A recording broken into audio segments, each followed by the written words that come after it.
Welcome student, SVM online class में आपका स्वागत है। बात करेंगे इस वीडियो में क्लास 8 की।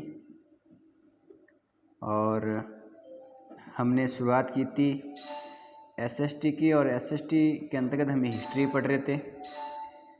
इसके अलावा पाठ संख्या 9 की शुरुआत कर ली थी, पाठ संख्या 9।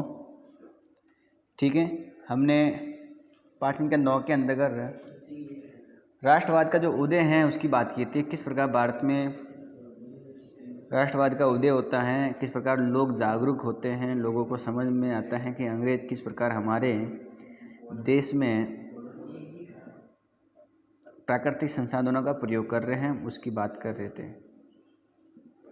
तो राष्ट्रवाद के उदय की बात कर रहे थे। अब बात करेंगे उभरता हुआ राष्ट्र। उभरता हुआ राष्ट्र,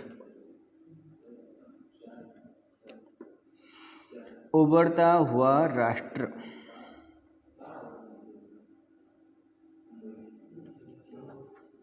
ठीक है, उसकी बात करते हैं।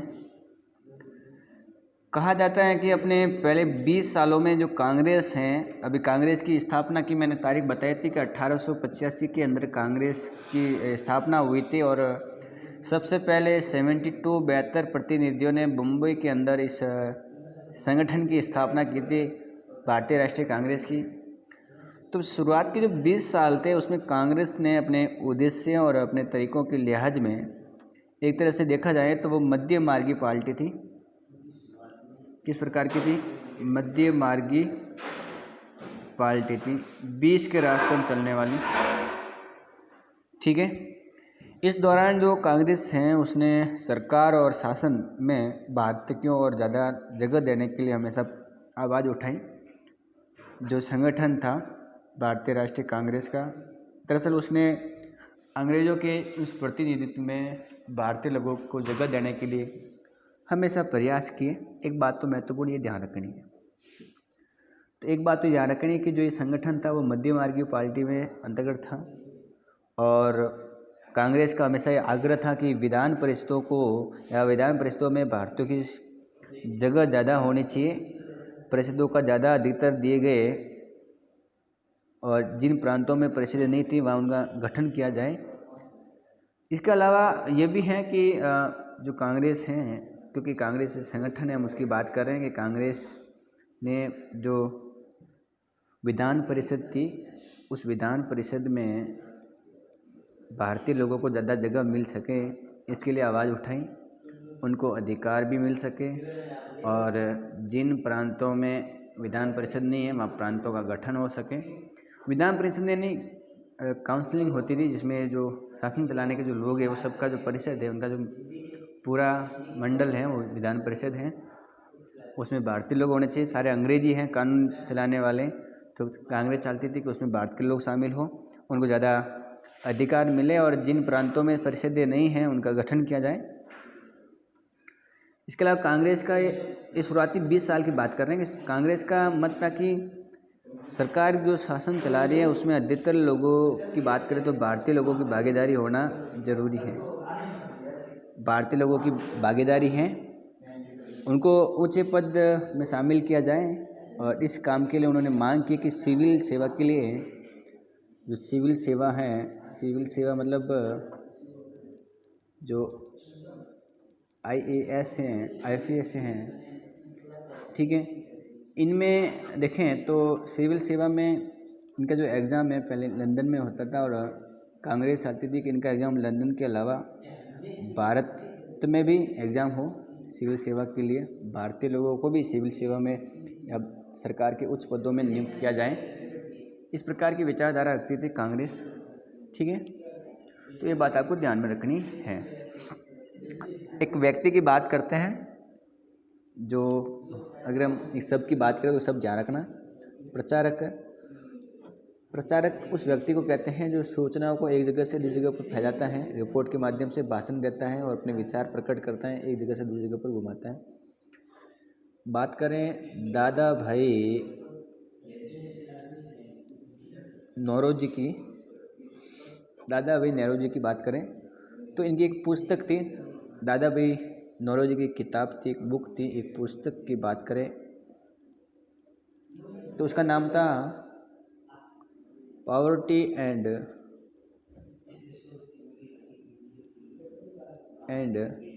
अनबिट्रिस rule in India, unBritish rule in India. ये बुक थी किसकी? नौरोजी की।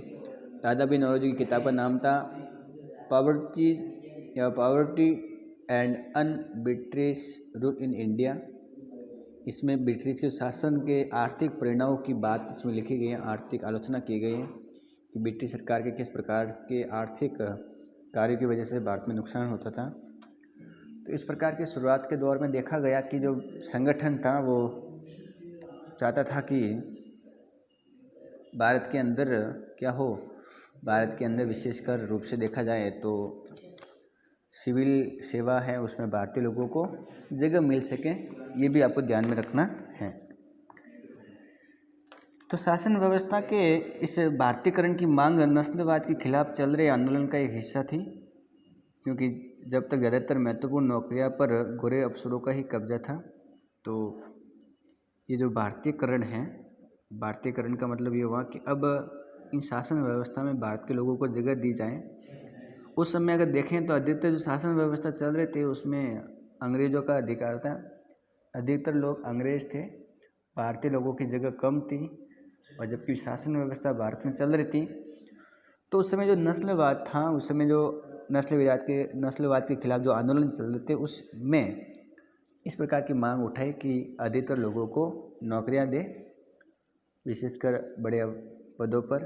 तो ये भी ध्यान रखना है आपको।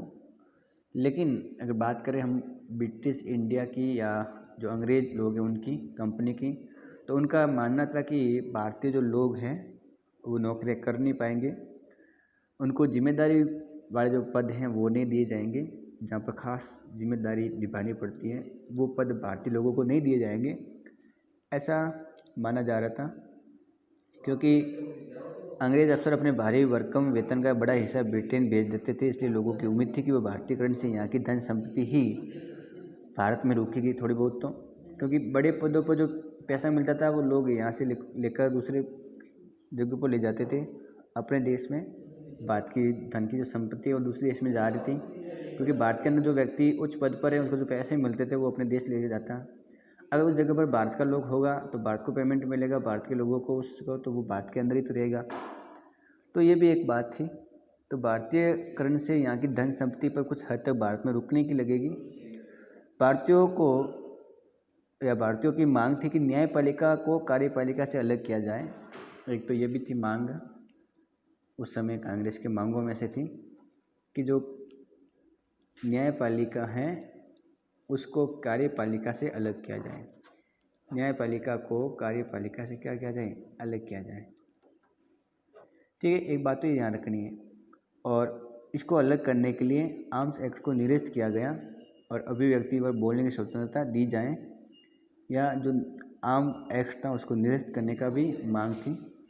तो 3 मांगे आपको ध्यान रखनी है, न्यायपालिका को कार्यपालिका से अलग किया जाए और जो आर्म्स एक्ट है उसको क्या किया जाए, निरस्त। ये एक्ट मैंने बताया था कि भारतीय लोगों को हथियार नहीं रखने की इसमें बात की गई थी इस एक्ट को, और इसको निरस्त करने की मांग आई। इसके अलावा ये भी है कि बोलने और अभिव्यक्ति यानी कुछ व्यक्त करने की, बोलने की इनको स्वतंत्रता दी जाए, आज़ादी दी जाए। इस प्रकार की मांगें उठती हैं उस समय अंग्रेज़ों से। उच्च पदों में भारतीय लोग होने चाहिए, इस प्रकार की भी मांग आती है। ठीक है, तो शुरुआती सालों में कांग्रेस ने कई आर्थिक मुद्दे भी उठाए, जिनका कहना था कि भारत में ब्रिटिश शासन की वजह से ही गरीब और अकाल बढ़ रहे हैं, अकाल पड़ता है, गरीबों में बढ़ रही हो रही है, गरीबी बढ़ रही है। बढ़ते लगान की वजह से काश्तकार और ज़मींदार अलग होते जा रहे थे। लगान की वजह से काश्तकारों के बीच में और ज़मींदारों के बीच की दूरियां बढ़ती जा रही थी, और अनाजों पर जो भारी निर्यात की वजह से, अनाजों के भारी निर्यात की वजह से खाद्य पदार्थों का अभाव पैदा हो गया था कि भारत में जो अनाज हो रहा है उसको बाहर भेज रहे हैं, जबकि भारत में खाद्य जो पदार्थ हैं उनकी कमी हो रही है, खाद्यान्न पदार्थों की। ठीक है, तो जिससे भारत की गरीबी बढ़ रही थी और अकाल भी बढ़ रहे थे, क्योंकि लोगों को काफ़ी विशेष कर देना पड़ता था। ठीक है, एक बात ये ध्यान रखनी है आपको। और कांग्रेस की मांग थी कि लगान कम किया जाए। कांग्रेस की क्या मांग थी कि जो लगान है उसको कम किया जाए। ठीक है, और फौजी खर्चों में कटौती की जाए, क्योंकि जितना खर्च है उस समय देखें तो खर्च फौजियों पर ज़्यादा होता था, उसमें कटौती हो। और विशेषकर लगान है उसकी मात्रा क्या हो, कम हो सके, इस प्रकार की मांग उठती है उस समय कांग्रेस की। उसने नमक कर और विदेशों में भारतीय मजदूरों के साथ होने वाले बर्ताव और भारतीयों के कामों में दखल अंदाजी करने वाले वन प्रशासन की वजह से वनवासियों की बढ़ती मुसीबतों के बारे में बहुत सारे प्रस्ताव पारित किए थे। और इससे पता चलता है कि पढ़े लिखे संपन्न वर्ग की संस्था होते हुए भी कांग्रेस केवल पेशेवर समूह, जमींदार और उद्योगपतियों के हक में नहीं बोल रही थी, बल्कि गरीबों के लिए काम कर रही थी। क्योंकि कांग्रेस में जो लोग थे वो सब अमीर लोग थे, पढ़े लिखे और संपन्न व्यक्ति थे। लेकिन ये जो संपन्न व्यक्ति हैं वो ऐसा नहीं कि केवल बड़े समूह या ज़मींदार या उद्योगपति के लिए काम कर रही थी, बल्कि गरीबों के लिए भी मांग उठा रही थी। इनकी अलग अलग मांगें थी उस समय की भी। नमक पर जो कर लगाया जा रहा है उसको, नमक कर को कम किया जाए, ख़त्म किया जाए। इसके अलावा जो वन प्रशासन है वो वनवासियों पर जो बर्ताव कर रही है उसको ख़त्म किया जाए। इस प्रकार की मांगें उस समय होती हैं। और एक बात मैंने बताई थी कि जो आर्म एक्शन उसको निरस्त किया जाए। निरस्त का मतलब होता है किसी कानून को समाप्त करना, उसकी वैधता ख़त्म कर देना। ठीक है, तो ये बात आपको ध्यान में रखनी है। इसके अलावा अगर देखें तो मध्यम मार्गी नेता जनता को ब्रिटिश शासन के अन्यायपूर्ण चरित्र से अवगत कराना चाहती थी कि किस प्रकार से उन्होंने काम शुरू किया। वो हम देखेंगे कि अखबार निकाले उन्होंने, क्या निकाले, अखबार। ठीक है, लेख लिखें और साबित करने का प्रयास किया कि ब्रिटिश शासन देश को आर्थिक तबाही की ओर लेकर जा रहा है। तो देश की आर्थिक स्थिति खराब करने की जो कुछ वजह बताई हैं अंग्रेज़ों को, और इस प्रकार की बातों को जनता तक पहुंचाने के लिए इन संगठनों ने अखबार छापे, लेख लिखे, ताकि क्या हो, अंग्रेज़ों की आर्थिक जो अंग्रेज़ों की वजह से जो आर्थिक तबाही हो रही थी उसका पता लोगों को सब पता लग सके। और जितने भी कहीं भाषण होता था वहाँ पर उन भाषणों के अंदर ध्यान रखना है कि अंग्रेज़ों की निंदा होती थी। जनमत के निर्माण के लिए, देश में आगे बढ़ने का प्रतिनिधित्व के लिए हमेशा काम करते थे। अंग्रेज स्वतंत्रता और न्याय के आदर्शों का सम्मान करते थे, लेकिन वे भारत की न्याय संगत मांगों को स्वीकार नहीं कर लेंगे। कांग्रेस का मानना था कि सरकार को भारतीयों की भावनाओं को अवगत कराना चाहिए। सरकार को पता होना चाहिए भारत के लोग क्या चाहते हैं। ठीक है, तो ये भी आपको ध्यान रखना है। अब जो हेडिंग है वो बाल गंगाधर तिलक की पढ़ेंगे हम। बाल गंगाधर तिलक किस प्रकार के थे, उनके क्या मत थे और किस प्रकार उन्होंने आंदोलन में अपना योगदान दिया। तो बाल गंगाधर तिलक की बात करेंगे। इनकी एक पंक्ति बड़ी फेमस है, वो है स्वतंत्रता हमारा जन्म सिद्ध अधिकार है। ये इनका नारा था, ये नारा जरूर याद करें, अक्सर एग्ज़ाम में आता है। क्या है एग्ज़ाम, बाल गंगाधर तिलक का जो नारा है वो नारा क्या है कि स्वतंत्रता हमारा जन्मसिद्ध अधिकार है। अक्सर आता है कि स्वतंत्रता हमारा जन्मसिद्ध अधिकार है। ये नारा किसने दिया था, बाल गंगाधर तिलक ने दिया था। ठीक है, बात करते हैं 1890 19वीं शताब्दी की बात कर रहे हैं कि उसके दशक में हम देखें तो बहुत सारे जो लोग हैं वो कांग्रेस के राजनीतिक तौर तरीकों पर सवाल उठा रही थी। देखिए, बंगाल, पंजाब और जो महाराष्ट्र हैं उसमें अगर लोग देखें हम तो एक तो थे विपिन चंद्र पाल, एक हैं आपके बाल गंगाधर तिलक। बंगाल, एक तो आपको ध्यान रखना है कि बंगाल के हैं, एक पंजाब के हैं और एक महाराष्ट्र के। तो बाल गंगाधर तिलक हो गया। इसके अलावा हो गया लाला लाजपत राय, इसको लाल बाल पाल भी कहते हैं, पाल बाल लाल भी कहते हैं। ठीक है, तो दरअसल ये तीनों को बोला जाता है लाल बाल पाल। तीन हैं, विपिन चंद्र पाल, बाल गंगाधर तिलक, लाला लाजपत राय। बंगाल, पंजाब और महाराष्ट्र से संबंधित हैं। ये दरअसल 1890 के दशक के बाद में देखा जाता है कि अक्सर काफ़ी लोग कांग्रेस के जो राजनीतिक तौर तरीके हैं उनके खिलाफ बोलना शुरू कर देते हैं, उनके खिलाफ कहना शुरू हो देते हैं। और ये जो नेता थे इन्होंने विशेषकर परिवर्तनवादी बातों को आगे बढ़ाया। इन्होंने आमूल परिवर्तनवादी उद्देश्यों और पद्धतियों के अनुरूप काम करने लगे। उन्होंने निवेदन की राजनीति के लिए नरम पत्तियों की आलोचना की और आत्मनिर्भरता और रचनात्मक कार्यों को महत्व दिया। इन्होंने एक बात तो हमेशा ध्यान दिया कि इन्होंने जो नरमपंथी लोग थे, ये तीन ही गर्मपंथी थे, ये जो नरमपंथी व्यक्ति थे जो हमेशा निवेदन से राजनीति पर बल देते थे। निवेदन से या निवेदन की राजनीति, निवेदन की राजनीति का मतलब ये हुआ कि किसी व्यक्ति के खिलाफ आप निवेदन से हो सकते हो या किसी व्यक्ति के विरोध में शस्त्र नहीं उठाना, हिंसा पर बल नहीं देना, बल्कि निवेदन करके उसको कोई काम करवाने के लिए मनाना। लेकिन दरअसल जो ये गर्मपंथी थे जिनका नाम विपिन चंद्र पाल, बाल गंगाधर तिलक और लाजपत राय, ये इनकी आलोचना करते थे। किन लोगों की? नरमपंथियों की, जो निवेदन की राजनीति के लिए माने जाते थे। इनका मानना था कि व्यक्ति को अपने आत्मनिर्भर और रचनात्मक कार्यों को महत्व देना चाहिए। इन्होंने कहा कि लोगों को सरकार के नेक इरादों पर नहीं बल्कि अपनी ताकत पर भरोसा करना चाहिए। किस पर? अपनी ताकत पर, सरकार के नेक कार्यों पर बिल्कुल नहीं। ठीक है, लोगों को स्वराज के लिए लड़ना चाहिए। तिलक ने नारा दिया कि स्वतंत्रता मेरा जन्मसिद्ध अधिकार और मैं इसे लेकर रहूँगा। अगर इसकी पूरी बात करें कि स्वतंत्रता मेरा जन्मसिद्ध अधिकार है और मैं इसे लेकर रहूँगा, ये नारा देते हैं बाल गंगाधर तिलक। ठीक है, आगे बात करते हैं कि 1905 में जो वायसराय थे, वायसराय इनका नाम था कर्जन। क्या नाम था? कर्जन।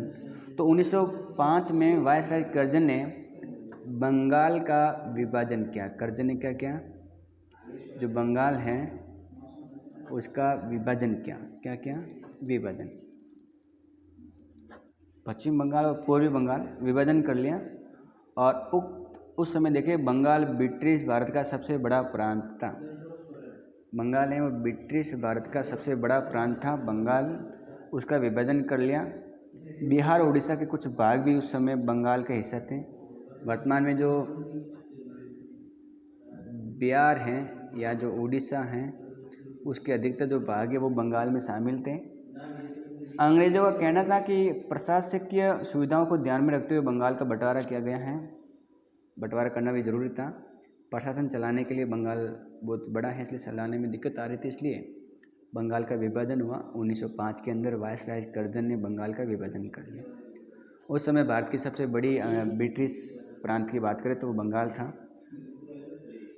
परंतु अगर बात करें तो इस प्रशासकीय सुविधा का मतलब क्या था? सुविधा किसको मिलने वाली थी? इसका ताल्लुक अंग्रेज अफसरों और व्यापारियों को फ़ायदों से था कि लोगों को फ़ायदा ना मिलकर अंग्रेज अफसरों को, व्यापारियों को फ़ायदा हो सके, उससे था। लेकिन सरकार ने गैर बंगाली इलाकों को अलग करने के बजाय उनके पूर्वी भागों को अलग करके असम में मिला दिया। ऐसे इलाके जो बंगाल में नहीं थे उनको अलग नहीं किया बल्कि उनको असम में मिला दिया। ठीक है, और पूरी बंगाल को अलग करके पीछे अंग्रेज़ों का मुख्य उद्देश्य ये रहा होगा कि बंगाली राजनेताओं के प्रभाव पर अंकुश लगाया जा सके और बंगाली जनता को बांट दिया जाए। अंग्रेज़ों ने बंगाल की जनता को बांट दिया, एक तो ये काम आता है। बंगाल के विभाजन से पूरे देश में गुस्से की लहर थी, लोग नाराज़ थे। जो मध्य मार्गी और आमूल परिवर्तनवादी लोग थे या कांग्रेस के सभी जो धड़ हैं, अलग अलग तरीके हैं, उन सब ने विरोध किया। अलग अलग प्रकार की जनसभाएं आयोजित की जाने लगी। लोग जुलूस निकालने लगे कि साथ साथ में अंग्रेज़ों का विरोध करने के लिए जन प्रतिरोध बढ़ता जा रहा था, नए नए रास्ते ढूंढे जा रहे थे और संघर्ष आगे बढ़ता गया और उसे स्वदेशी आंदोलन के नाम से जाना जाता था। किसके नाम से? स्वदेशी आंदोलन के नाम से। मतलब ये स्वदेशी आंदोलन की बात उस समय होती जा रही थी और ये आंदोलन बंगाल में सबसे ज़्यादा ताकतवर था, परंतु इन अन्य इलाकों में भी भारी रूप से देखा जाता था कि उस समय बंगाल के विभाजन का विरोध हुआ पूरे देश के अंदर। ठीक है, ये बात आपको ध्यान में रखनी है। जो बाल गंगाधर तिलक थे उन्होंने एक अखबार भी लिखा, उन्होंने एक अखबार छपा जिनका नाम था मराठी अखबार। क्या था? मराठी अखबार। ठीक है, और मराठी अखबार जिसका नाम था केसरी। क्या नाम था? केसरी, जो मराठी भाषा में था और ब्रिटिश शासन का कट्टर आलोचक बन गए थे ये अखबार और इनका विरोध किया जाता था इसमें। तो मराठी भाषा में केसरी अखबार निकाला, एक बात ध्यान रखनी है। और पूरे संसार में इनका विरोध होता जा रहा था। उदाहरण के लिए आंध्र के जो डेल्टा इलाके हैं वहाँ वंदे मातरम आंदोलन के नाम से जाना गया। जो आंध्र प्रदेश है वहाँ पर जो आंदोलन हुआ उस आंदोलन का नाम रखा है वंदे मातरम। ठीक है, उस आंदोलन का नाम वंदे मातरम आंदोलन रखा गया उस इलाके पर। तो ये बात आपको ध्यान में रखनी है। तो आज के लिए इस वीडियो में इतना ही, बाकी बात करेंगे अगली वीडियो में। वीडियो को लाइक करें, चैनल को सब्सक्राइब करो, वीडियो को शेयर करें। वीडियो को 2-3 बार देखना है ताकि आपको बातें और भी अच्छी तरह से समझ में आ जाए। किताब से भी इस टॉपिक को पढ़ना है।